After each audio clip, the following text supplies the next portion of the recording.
That's Nick. And that's Joseph. And today we're here to talk about Come Play, the sophomore feature directed by Jacob Chase, which will be released October 30th, 2020, right in time for Halloween, by Focus Features. It just occurred to me that there are probably other movies called Come Play. There are. It's based on a 2017 short he made called Larry. And for his first feature, 2010's The Four-Faced Liar, he won Best First Feature at Outfest, I believe. Oh, cool. Mm-hmm. This was an interesting movie with a unique story, somewhat. It felt fresh enough. It reminded me of the Babadook mixed with Poltergeist, but... it is very Babadook, and also the little lead boy, Oliver, played by... I'm saying his name wrong probably, Azhy Robertson, was very much styled like Danny Torrance from The Shining.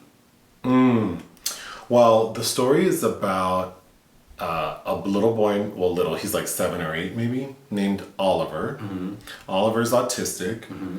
He has difficulty with verbal communication, so he uses a device like a phone or an iPad, tablet, whatever. Like he uses pictures that then communicate the words. So we find him playing with his phone, and it appears that he's on an app that's called Monster. It's like his phone is taken over by this app called Misunderstood Monsters. Misunderstood Monsters, and the monster we're focused on is Larry. And Larry looks like the Slender Man. Mm-hmm. Yeah, Larry's not welcoming. No, but the basic story of Larry is Larry's very lonely and Larry needs a friend. Mm-hmm. Like that's made abundantly clear throughout the film that Larry's lonely, Larry needs a friend. So Larry starts integrating himself into Oliver's life. Because the more you read of the story, the greater power he has, and he travels through electricity, so you know he's really near when all the light bulbs go out, etc. Just to make the story quick, things ramp up when, Oliver has a little slumber party with his little raggedy school friends who aren't even nice to him. I'm not sure why the mom even allowed these kids to the house, but... there's exposition that's eventually revealed about the fracture of that friendship he had with the little boy Bryon. Sure, but... So there's a sleepover, and the little boys witness Oliver on his phone because Larry's visible through the app. So, it's almost like a Snapchat filter where... Well, it's through an iPad, right? Right, but it's like the movie Host... Mm-hmm. Where this entity is not visible with the naked eye, but then you put up your device like a camera and then you can see it. Mm-hmm. So when all the kids are over, they see through Oliver's device Larry, and they're all freaked out. And one of them actually gets hurt by Larry. So of course that ruins the night. But things take a major turn when Oliver's mom, who's played by... Sarah, Gillian Jacobs. Where do I know her from?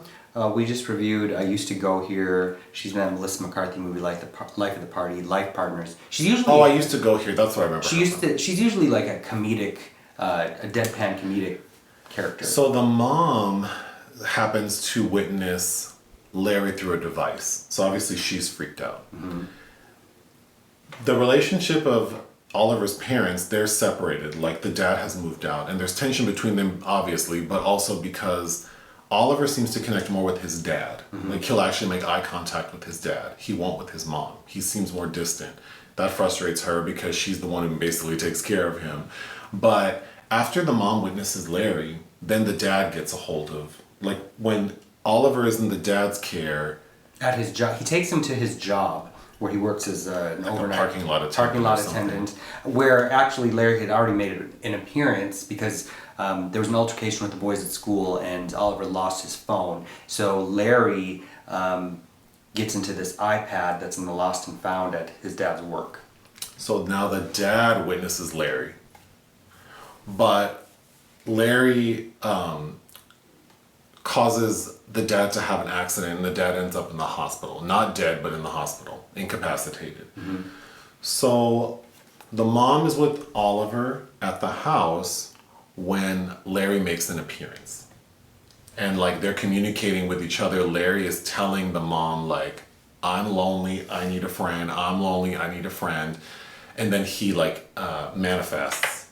So they run out of the house, like run into the woods, and the final showdown is, we're told through the story that, like through the story on the phone, that if Larry like grabs your hand, if you touch him, then he's gonna drag you away. He'll be your friend to the end. He'll be your friend till the end. So when Larry goes to grab Oliver, the mom like swoops in and grabs his hand and says, "I'll be your friend," because we both care about Oliver. So Larry drags Oliver away. The final scene is the dad caring for the Oliver, and they're in the house, and like the dad's upstairs, and he sees Oliver downstairs kind of twirling around in the air like he's been possessed. So he looks through a camera and sees that it's the mom. Because up till that point, no one knows where the mom is. They just think she's gone missing. The end. All right. Really quickly, I thought the initial like Larry and the story of the Midnight Monsters, whatever, misunderstood monsters in the phone was creepy. The Harvey Weinstein. The Harvey Weinstein story. I thought it was creepy. Yeah, it is very creepy. But again, that is very similar, except in a digital format to the Babadook. And I think the Babadook is Jennifer Kent's film is a lot more effective and well-rounded in its use of the metaphor. I did like the use of an autistic child and the communication barrier that presents. Very intriguing. Robertson's performance, who you should recognize as the little boy from Marriage Story. I thought the little boy in this movie is from Marriage Story? Yeah, he's Adam Driver, ScarJo's kid. No. I thought he did a very good job. He did a very good job, yeah. He did a very good job. And I think the frustration of Sarah, played by Gillian Jacobs, is also very, it's not something a lot of people, they don't really get into it, but her frustration at having this autistic kid and not being able to get the feeling she wants from him, I think is very important. Yes. Subtopic here that I think weaves very nicely into it. I did, it is a devastating end when she grabs that creature's hand, and even the visualization of what happens to her, I think, is very effective. And yes, Larry is very Slender Man-y, but it's creepy. It works. Yeah. It was it was shot by Maxime Alexandre, who also shot Crawl, which you're a fan of. Which everyone knows I love Crawl. The little bully boy looked just like Patton Oswalt. Yes, he sure did. So that made me happy. But even he was kind of good too, and I liked their little makeup scene. It's through they were friends, but there was an incident when Jennifer, that's Byron's mother, they say her name a lot in this movie, when she drops Byron off again for that sleepover and asks for a high five, and he slaps her, and she's like, "Still strong." So there had been an incident. What was the incident? I think he had hit Byron, and that's why the mothers who were friends had separated the children, and the boys misunderstood that, I think. So we're made to understand that Oliver blamed his mother for taking his friend away. Yeah, I think so after the slumber party incident, they end up reconnecting, the little boys. I thought the writing of that scene was awkward, because these two kids were talking like they were adults who have like sort of processed their feelings. Sure. That didn't work for me. My final note is you could have a drinking game to this movie every time someone throws a phone, an iPad, a laptop, a TV. I would give this film 3 out of 5. I think it's good because the acting is strong from everyone, but I just think like the cat is let out of the bag so early. Like I'm so tired of hearing about Larry being lonely and Larry needing a friend. Like, we get it. It is very repetitive, and I'm sure I haven't seen the short it's based on. The short probably is very effective because you don't you don't get to hear how lonely Larry is so much. Yeah, it gets stuck in a certain pattern. That becomes to be expected, but for an effective PG-13 genre film, big budget that looks this good, I would recommend it. Yeah, sure. What would you give it? 3 out of 5. Anything else? No. Toodaloo.